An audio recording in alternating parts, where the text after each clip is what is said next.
नमस्कार, मैं हूं मनोज वर्मा और आप देख रहे हैं अटेंशन। और अटेंशन में आज बात होगी 24 की चौपाल की। जी हां, लोकसभा चुनाव का वक्त नज़दीक आता जा रहा है, लिहाजा मध्य प्रदेश में सियासत की गली अब गांव-गांव और घर-घर की तरफ चल पड़ी है। बीजेपी ने प्रदेश की 29 लोकसभा सीटों पर जीत के लिए राघोगढ़ से गाँव चलो अभियान शुरू किया है।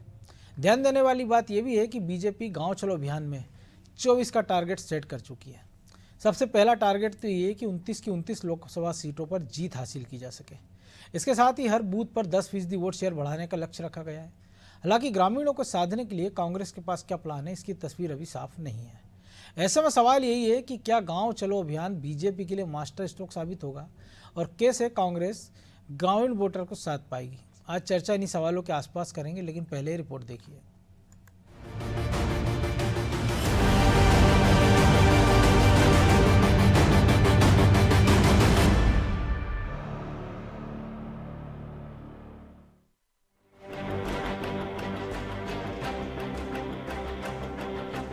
मध्य प्रदेश में सियासत की राहें अब गली नुक्कड़ चौराहे तक जा पहुंची हैं। जी हां, बीजेपी ने लोकसभा चुनाव में कांग्रेस को चारों खाने चित करने को लेकर कमर कस ली है। पार्टी ने लोकसभा चुनाव को देखते हुए दिग्गी राजा के गढ़ राघोगढ़ से गांव चलो अभियान शुरू किया। बीजेपी प्रदेश अध्यक्ष वी डी शर्मा ने इस अभियान के तहत ग्रामीणों के साथ अपना दिन बताया, साथ ही त्रिदेव और बूथ समिति के सदस्यों के साथ बैठक की। बीजेपी का कहना है कि मुख्यमंत्री डॉक्टर मोहन यादव से लेकर मंत्री और विधायक और सांसद 24 घंटे गांव में रुकेंगे। खास बात यह है कि इस अभियान के तहत गांव में गरीब व्यक्ति की झोपड़ी में वो रात बिताएंगे। साथ ही किसी अनुसूचित जाति और जनजाति वर्ग के व्यक्ति के घर में भोजन करेंगे। चौपाल पर खाट लगाकर लोगों से संवाद किया जाएगा। हर गाँव में मोदी के गारंटी की गाड़ी के बारे में पूरी जानकारी दी जाएगी। माननीय प्रधानमंत्री जी का, माननीय राष्ट्रीय अध्यक्ष जी का, अमित शाह जी का हम सबको निर्देश है, गांव-गांव जाइए, लोगों से मिलिए और प्रधानमंत्री मोदी जी के आज आगामी आने वाले 2024 के दौरान में पुनः प्रधानमंत्री बनाने के लिए हम सब संकल्पित होकर के काम कर रहे हैं। इस बूथ ने संकल्प लिया है, ये बूथ नमो बूथ बनेगा, कांग्रेस मुक्त बूथ बनेगा और जो 2019 में वोट मिले थे उससे ज्यादा वोट लेकर के इस बार इस बूथ में इतिहास बनाएंगे।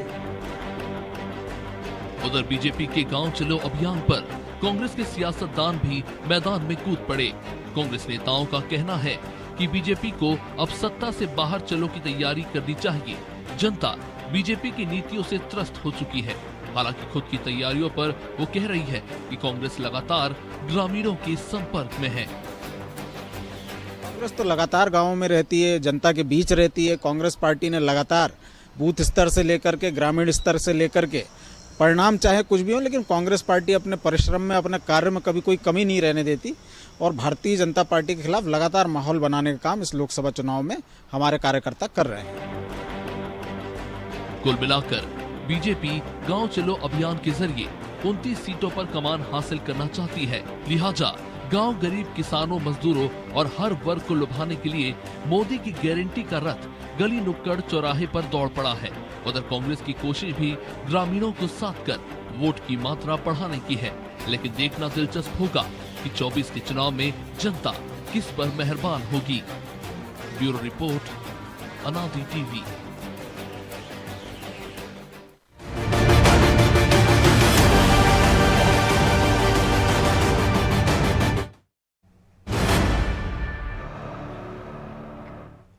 तो इसी मुद्दे पर चर्चा करने के लिए हमारे साथ जुड़ गए वरिष्ठ पत्रकार चैतन्य भट्ट और हमारे सहयोगी ब्रजेश चौक से।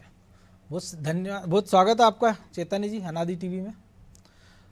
और एक नया अभियान की शुरुआत बीजेपी ने गांव चलो से शुरुआत कर दी है। गांव चुनाव राघोगढ़ का आवन, जो कि हाईवे के नज़दीक है और कहा जाता है कि वहाँ के जो हनुमान मंदिर है बड़ा सिद्ध मंदिर माना जाता है और उसी से दर्शन पूजन करके जो है वी डी शर्मा ने अपने अभियान की शुरुआत की। आवन इसलिए महत्वपूर्ण है क्योंकि राघोगढ़ को दिग्विजय सिंह का गढ़ माना जाता है। हालांकि दिग्विजय सिंह के जो गढ़ माने जाते थे गुना, पिछली बार ज्योतिरादित्य सिंधिया को बीजेपी ने वहाँ हरा दिया। राजगढ़ से बीजेपी लंबे समय से जीतती आ रही है और भोपाल में खुद दिग्विजय सिंह चुनाव हार गए और 24 का चुनाव लड़ने से इनकार कर रहे हैं। बेटा बामुश्किल उनका चुनाव जीत पाया और बगल की राघोगढ़ से बगल में जो सीट है चाचोड़ा, वहाँ से उनके खुद के भाई लक्ष्मण सिंह वो 60,000 से ज़्यादा वोटों से चुनाव हार गए हैं।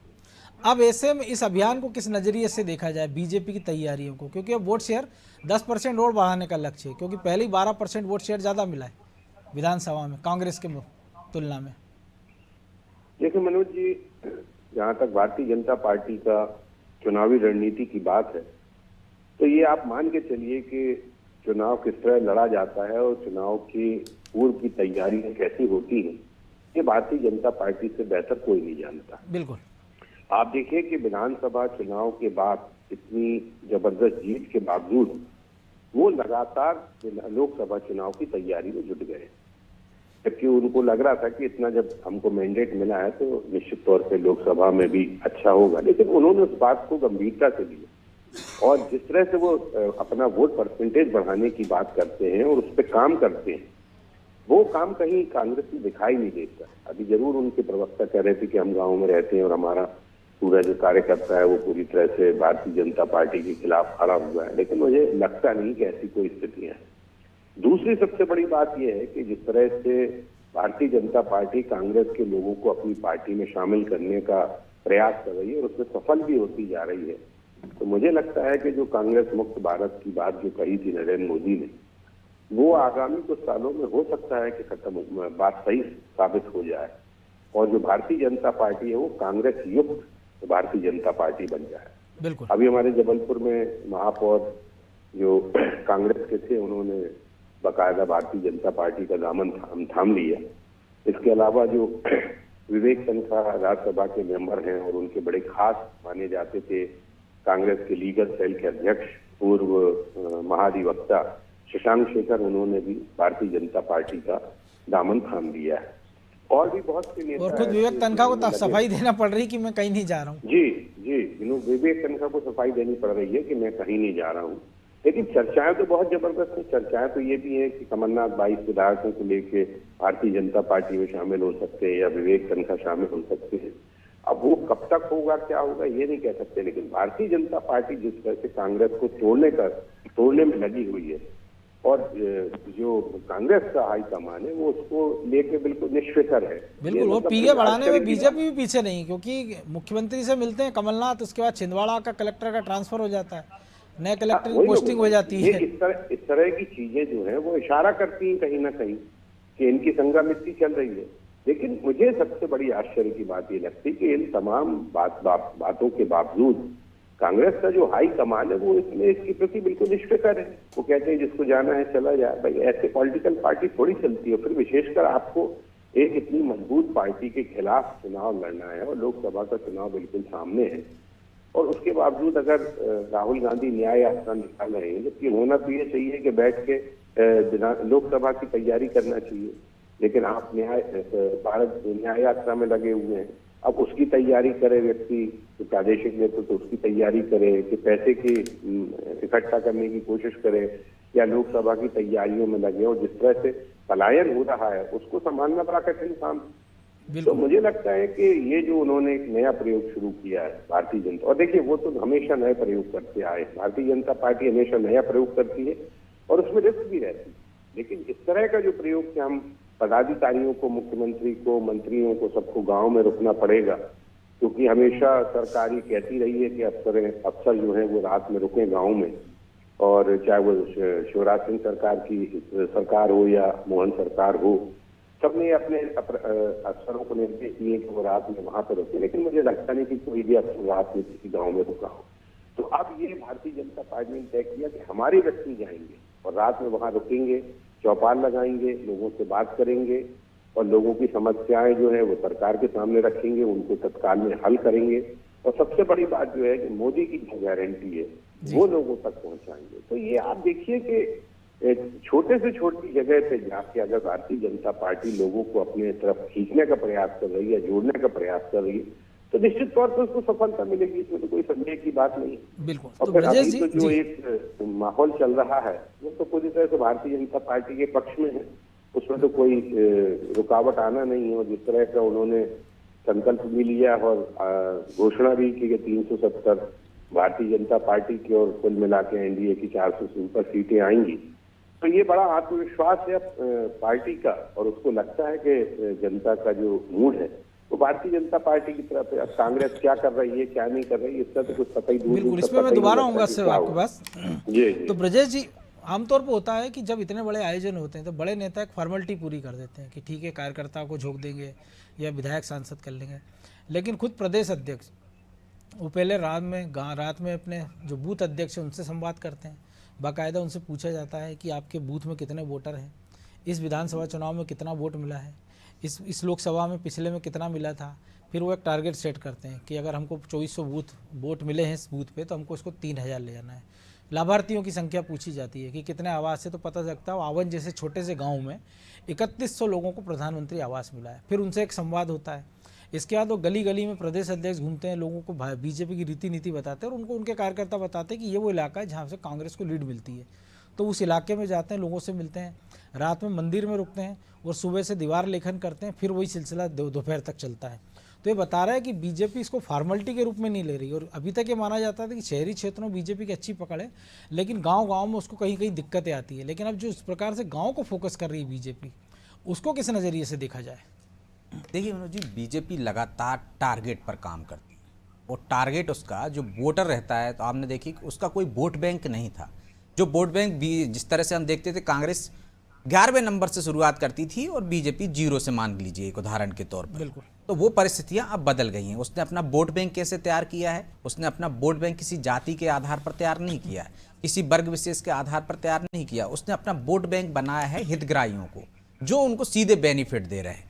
जिन 3100 आप पीएम आवास की बात कर रहे हैं, क्या हम गांव में हैं, पूर्व मुख्यमंत्री के गृह जिले में है, तो आप सोचिए कि वो 3100 पीएम आवास के लोगों से संपर्क कर रहे हैं ना। बिल्कुल। उसी क्षेत्र में उनको उतने वोट नहीं मिले हैं विधानसभा में, लेकिन उन्होंने निराशा नहीं हावी होने दी ना। वो उनसे संपर्क कर रहे हैं और उनको अपने पाले में लाने की कोशिश कर रहे हैं। ये गंभीरता दिखती है। देखिए, आप एक तरफ होता है क्या कि आप नीचे नीचे निर्देश देते रहिए, जैसे कि हम कांग्रेस में देते हैं कि आला नेता निर्देश दे देते हैं कि कार्यकर्ताओं को आप काम कीजिए।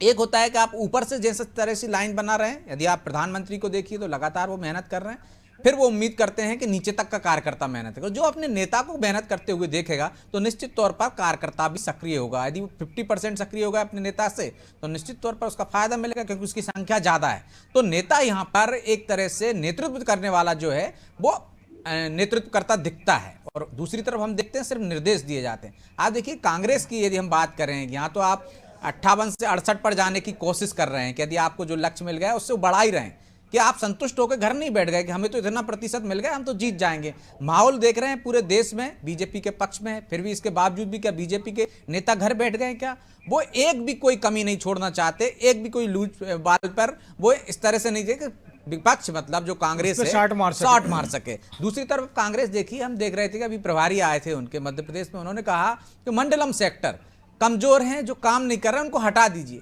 आपको अभी तक ये पता ही नहीं चल पाया है, या आपने पता करने की कोशिश नहीं की, या पता चलने के बाद आपने कोई एक्शन नहीं लिया कि आपके मंडलम सेक्टर कहाँ कमजोर हैं, कौन लोग आपके काम नहीं कर रहे हैं, जिनको आप सोचा होगा कि अगर हटाएंगे तो बचेंगे कितने? बचेंगे क्या? आप चुनावी साल में सिर्फ एक धमकी दे रहे हैं कि हटा देंगे, जब आप कोई कार्रवाई नहीं कर पाते, क्योंकि आपके नेता नहीं करते। घर घर चलो अभियान उनने भी शुरू किया था, हमने देखा था विधानसभा चुनाव से पहले उनके नेता 4 घर नहीं जा पाए थे मनोज जी, और गाड़ी में बैठ के चले गए थे। हम आंदोलन देखते हैं कांग्रेस का, हमने देखा था देवास से जो कार्यक्रम शुरू किया था, कमलनाथ भी 4 घर नहीं गए थे। बिल्कुल, हम उनका आंदोलन देखते हैं, नेता सिर्फ हवाबाई करते हैं, भाषण देते हैं, इसके बाद पिछले दरवाजे से खिसक जाते हैं। तो कार्यकर्ता सिर्फ लाठी खाने के लिए है, मलाई खाने के लिए आप हो। लेकिन हमने देखा है बीजेपी में नेतृत्व करता है तो नेता आगे दिखेगा आपको, तो फिर कार्यकर्ता क्यों नहीं खड़ा होगा पीछे? यदि कोई जंग का मैदान है, यदि हम सोच रहे हैं कि 2 राजाओं की, जो इतिहास की हम बात करें कि 2 राजाओं में झगड़े होते थे, तो क्या उनका सेनापति पीछे खड़ा रहता था? वो आगे खड़ा रहता था, लीड करता था, तब उनकी सेना लड़ती थी। यहाँ परिस्थितियां उल्टी हैं। यहाँ तो कहते हैं कार्यकर्ताओं से जी जान लगा दीजिए, कार्यकर्ता मेहनत करेंगे, कार्यकर्ता लगे हुए हैं, परिश्रम कर रहे हैं, लेकिन कार्यकर्ताओं को चार्ज कौन कर रहा है, कार्यकर्ताओं को नेतृत्व कौन कर रहा है, वो भी तो आपको देखना होगा। यही हालात हैं, इस वजह से बीजेपी बाजी मान ले जाती। वो इतनी गंभीर है कि उनके नेता गांव में रात गुजार रहे हैं, वो इतनी गंभीर है कि वो यदि 58% मिला है तो 68 करने की कोशिश कर रहे हैं, वो इतने गंभीर हैं कि यदि इस गांव में जो कांग्रेस का गढ़ है वहां पे उनको कम वोट मिले हैं तो वो उनसे संपर्क कर रहे हैं, वोट बढ़ाने के हर जतन कर रहे हैं। यदि प्रधानमंत्री का आवास मिला है तो वो ये बता रहे हैं कि यह आवास आपको बीजेपी सरकार की वजह से मिला है, प्रधानमंत्री नरेंद्र मोदी की वजह से मिला है। तो देखिए आप आज की तारीख में क्या है, हम जो हमारा समाज है, जो हिंदुस्तान का समाज है, वो एहसान मानता है मनोज जी। वही एहसान की बदौलत आप देखिए कि उनका वोट बैंक तैयार हो गया है। जब आप किसी से संपर्क करोगे, संवाद करोगे, तो यदि सरकार के खिलाफ थोड़ी भी नाराजगी होगी, किसी वजह से होगी, तो वो दूर हो जाती है, जिसको हम एंटी इनकम्बेंसी कहते हैं। और लगातार बीजेपी सतत संपर्क में रहती है कि अब तो वो प्रो इनकम्बेंसी क्यों हो गई? वो लगातार संवाद कर रहे हैं, लगातार संपर्क में है, किसी की नाराजगी है तो उसको दूर कर देते हैं, तो इसी वजह से वो प्रो इनकम्बेंसी में हो गई। आप सरकार बना के बैठ जाइए घर पर, तो निश्चित तौर पर एंटी इनकम्बेंसी में कन्वर्ट हो जाएगी, आपसे जनता नाराज हो जाएगी। तो ये परिस्थितियां हैं बीजेपी की और कांग्रेस की। तो चेतन जी, एक और चीज है कि जो हम देख रहे थे, जो 2018 के बाद 2023 का जो विधानसभा चुनाव हुआ, हमने कई बार इस पर चर्चा भी की कि फील गुड के माहौल में थी कांग्रेस कि इतनी सीटें जीत रहे हैं, जनता में भारी नाराजगी है, लेकिन नतीजा कम लगभग 2003 वाला रहा कि जब बीजेपी को 173 सीटें मिली थी। अब भी जो है कांग्रेस को 40% वोट मिला है विधानसभा में, वो भी तब जब उनके नेताओं ने ज़्यादा प्रयास नहीं किया। और अब भी नहीं लग रहा है, जो आपने प्रवक्ता की बात का हमने जिक्र किया था, वो कह रहे हैं कि ठीक है, परिणाम जो भी हो, हम तो बहुत मेहनत तो कर ही रहे हैं, माहौल तो बना रहे हैं। और ये जो हम देख रहे हैं पिछले 2 लोकसभा चुनाव में कि विधानसभा और लोकसभा में बीजेपी का वोट 10 से 12% ज़्यादा हो जाता है विधानसभा के मुकाबले, और इस विधानसभा में अभी 12% ज़्यादा है। अगर वो 10% बढ़ गया तो कांग्रेस कहाँ खड़ी नजर आएगी? इसके बाद भी कांग्रेस के नेता फील्ड में कहीं नजर नहीं आ रहे हैं। देखिए, कांग्रेस के संग प्रॉब्लम यही है कि वो हवाई बातें करते हैं। उनके जितने भी नेता हैं, देखिए, जब ऊपर के नेता, जैसे अभी ब्रजेश भाई ने भी कहा कि जब ऊपर के नेता को आप मेहनत करते हुए देखते हो तो नीचे निश्चित तौर से उसमें उत्साह का सृजन होता है। बिल्कुल। लेकिन जिस तरह का हाईकमान एक्टिव है कांग्रेस का, मुझे लगता नहीं कि उन्होंने कभी इस तरह की लोगों से बातचीत की हो या यात्रा की हो। यात्रा तो खैर वो कर रहे हैं, या जगह जगह जाके अपनी बात कहने की कोशिश की। यात्रा तो आजकल अब तो बच्चों जा रहे हैं, वो कितने लोगों से मिल रहे हैं, कितने लोगों से बातचीत कर रहे हैं। जबकि ये क्या कर रहे हैं, ये गांव में जा रहे हैं, गांव में जहां पर बिल्कुल आखिरी आदमी रहता है, जहां पे लोगों को जानकारी नहीं है, उधर पे जाके वो अपनी बात बता रहे हैं और ये बता रहे हैं कि मोदी की गारंटी के कारण ये सब आपको सुविधाएं मिल रही हैं। बिल्कुल। तो जो व्यक्ति उस सुविधा का लाभ उठा रहा है वो नहीं जानता कि हमको कहाँ से मिल रहा है, वो तो ये जानता है कि सरकार से मिल रहा है। लेकिन सरकार किसकी है, किस तरह से उसको लाभ मिल रहा है, ये तमाम चीजें जो है वो लोगों को बता रहे हैं। अगर प्रदेश अध्यक्ष कमलनाथ प्रदेश अध्यक्ष थे, मुझे नहीं लगता कि छिंदवाड़ा, दिल्ली और भोपाल के अलावा उन्होंने कभी दौरा किया हो। लेकिन आपका विष्णुदत्त शर्मा को आप देख लो, जब से वो अध्यक्ष बने हैं, आप कभी भी देख लो, वो हमेशा यात्रा में ही रहते। आज इस शहर में है तो कल उस शहर में, तो परसों उस शहर में। तो ये जो एक नेता का एक जो काम होता है, अपने संगठन का जो प्रमुख होता है, मुखिया होता है, वो संगठन को किस तरह से आपको काम में लगाता है, ये सबसे महत्वपूर्ण बात है। और ये भारतीय जनता पार्टी कर रही है। उसको इस बात की बिल्कुल फिक्र नहीं कि हम बहुत अच्छे मैंडेट से जीते। वो ये कहती है कि हम जितना ला चुके हैं उससे हमको और ज्यादा लाना है। तो जब आप ये ध्येय लेके चलते हैं कि आज मान लीजिए हम फर्स्ट क्लास आए हैं, अगर हम हमारी डिवीजन फर्स्ट क्लास है, तो हम अगली बार हमको मेरिट में आना है, तो वो बच्चा ज्यादा मेहनत करता है और कोशिश करता है कि हम मेरिट में आए। तो ये भारतीय जनता पार्टी की सबसे बड़ी खासियत। और फिर जब ऊपर से निर्देश आते, देखिए भारतीय जनता पार्टी लेकिन चेतन जी, ऐसा भी तो हम देखते हैं ना कि जो बच्चा बहुत ब्रिलियंट होता है क्लास में, जो उसके पीछे बैठता है, वो कोशिश कर लेता है इसको नकल कर लूं कम से कम, कि उतना ना इसी थोड़ा बहुत नंबर आ जाए। तो कांग्रेस तो वो भी करती नहीं नजर आ रही ना। नहीं, ये तो नकल भी नहीं कर पाते। देखिए, नकल के लिए भी अकल की जरूरत होती है ना, तो नकल भी तो नहीं कर पा रहे ना ये। अगर ये इतने लंबे समय से आप जिस पार्टी से लड़ रहे हो, उसकी क्या रणनीति है, वो किस तरह से अपने वोट शेयर को बढ़ा रही है, अगर उसी को अडॉप्ट कर लेती कांग्रेस, तो मुझे लगता है कि ऐसी खराब हालत नहीं होती। ये बात जरूर है कि जो परंपरागत वोट है कांग्रेस का, वो उसको मिलता है और अभी 40% वोट मिला है, लेकिन वो वोट प्रतिशत आपका धीरे धीरे धीरे घटता जाएगा। अब अगर मान लीजिए 50 से 58% पहुंच रहा है वोट भारतीय जनता पार्टी को, और वो उसको 68% करने की कोशिश कर रहे हैं, तो आपका वोट परसेंटेज गिर जाएगा। तो सवाल इसी बात का है कि कांग्रेस में इस तरह की निराशा है। देखिए, वो ठीक है कि एक नैरेटिव चल रहा था कि वो बहुत सुखद भविष्य देख रहे थे अपना, कि हमारी सरकार बन रही है, और टीवी मीडिया में भी इसी तरह की खबरें आ रही थी कि छत्तीसगढ़ में और मध्य प्रदेश में तो सरकार कांग्रेस की बनने वाली है। लेकिन जो निर्णय आए हैं, जो रिजल्ट आए हैं, वो तो बिल्कुल विपरीत थे।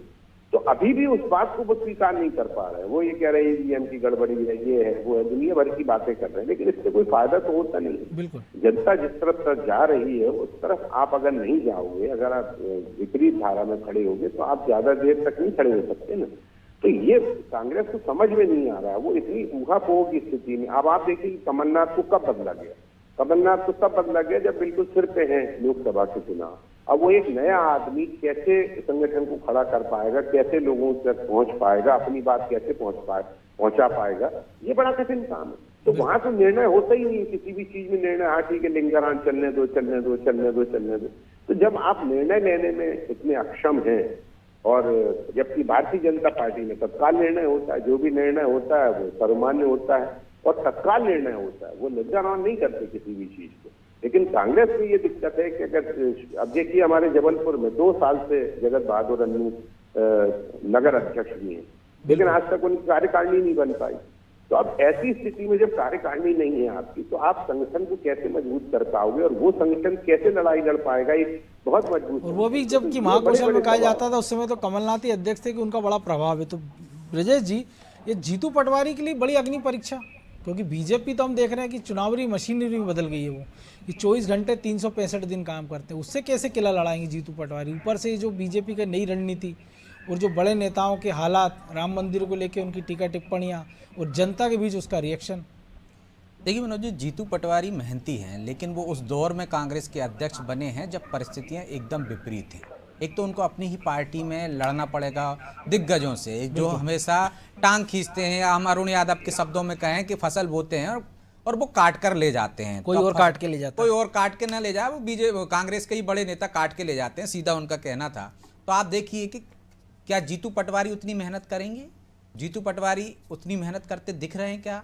अभी तो उनको आप देखिए कि अध्यक्ष बने, लोकसभा चुनाव सिर पर हैं, राहुल गांधी की यात्रा की तैयारियों में लगे हुए हैं, लेकिन यात्रा निकलने के बाद उस टेम्परामेंट को ना कांग्रेस तब बरकरार रख पाई थी जब उन्होंने भारत जोड़ो यात्रा निकाली थी, और अब भी मुझे लगता नहीं है कि कोई फायदा उसका मिल पाएगा मध्य प्रदेश में। दूसरी बात, वो जो जनाधार वाले नेता हैं जिन पर बीजेपी जिन्हें अपने पाले में लाने के लिए लगातार प्रयासरत कर रही है और सफल भी हो रही है। जीतू पटवारी के बाद देखिए आप किस तरह से महापौर उनके चले गए, किस तरह से उनके जनाधार वाले नेता खिसकते हुए जा रहे हैं। तो ये भी एक बड़ी चुनौती है जीतू पटवारी के लिए कि वो उनको रोक नहीं पा रहे, क्योंकि गुटबाजी में कांग्रेस, क्योंकि ये प्रयास ऊपर से नहीं हो रहा ना। जब राहुल गांधी कह देते हैं कि हमको जरूरत नहीं है, मिलिंद जिसको जाना हो चले जाए, किसी कोई पार्टी से नहीं बंधा है, उनके नेता खुद कहते हैं, कमलनाथ कह देते हैं पार्टी से नहीं बंधा है, तो पार्टी से नहीं बंधा है तो मतलब आप कोशिश भी नहीं कर रहे हो ना। सबसे बड़ी बात है कि यदि कोई आपसे नाराज है तो आप उसके से बातचीत नहीं कर रहे हैं, आप उनसे संवाद नहीं कर रहे हैं। परिवार या नेता से बंधे होते हैं, पार्टी से कौन बंधा है, ये भी एक संकट है। तो यही एक सबसे बड़ी दिक्कत यही है। लेकिन जब नेताओं के ही जो नेताओं से बंधे थे वही छूट कर जा रहे हैं, तो ये भी एक दिक्कत की बात है, और पार्टी को इस पर विचार करना चाहिए कि क्यों जनाधार वाले नेता उनको छोड़कर जा रहे हैं। क्योंकि आप में कोई भविष्य नहीं दिख रहा है, आपकी विचारधारा कुछ नहीं दिख रही, आपका नेतृत्व नहीं दिख रहा, आपके पास चेहरा नहीं दिख रहा, तो उनको राजनीति भी एक तरह से व्यवसाय हो गई ना मनोज जी। आज की तारीख में कौन घाटे में धंधा करना चाहेगा? स्थिति ऐसी हो गई जैसे रेत फिसलती बंद मुट्ठी से, ऐसे कांग्रेस के हाथ से उसके नेता फिसलते जा रहे हैं। और जैसे कि कपिल सिब्बल के शब्दों में जब उन्होंने कहा था कि एक वक्त ऐसा आएगा कि कांग्रेस के अस्तबल में केवल गधे गधे बचेंगे, घोड़े सारे निकल जाएंगे, शायद उस स्थिति की ओर भी कांग्रेस बढ़ रही है। लेकिन फिलहाल वक्त इतना ही था। बहुत धन्यवाद चेतन जी आपका। तो निश्चित तौर पर बीजेपी ने 24 की चौपाल सजा दी है, लाभार्थी भी हैं, संवाद भी हो रहा है, दीवार लेखन भी हो रहा है, चाय पे चर्चा भी है, और इसके साथ ही बूथ को मजबूत करने के मंत्र भी हैं। और ऐसे में कांग्रेस अभी भी पुरानी लकीर को पीटती नजर आ रही है। अब लेकिन सबसे बड़ा सवाल ये है कि बीजेपी अपने वोट शेयर को मध्य प्रदेश में कहाँ ले जाना चाह रही है और कांग्रेस के मन में क्या है, इसको लेकर कांग्रेस में भी खुद अभी दुविधा का भाव नजर आ रहा है। अटेंशन में आज इतना ही। मुझे दीजिए इजाज़त और आप देखते रहिए अनादि टीवी। नमस्कार।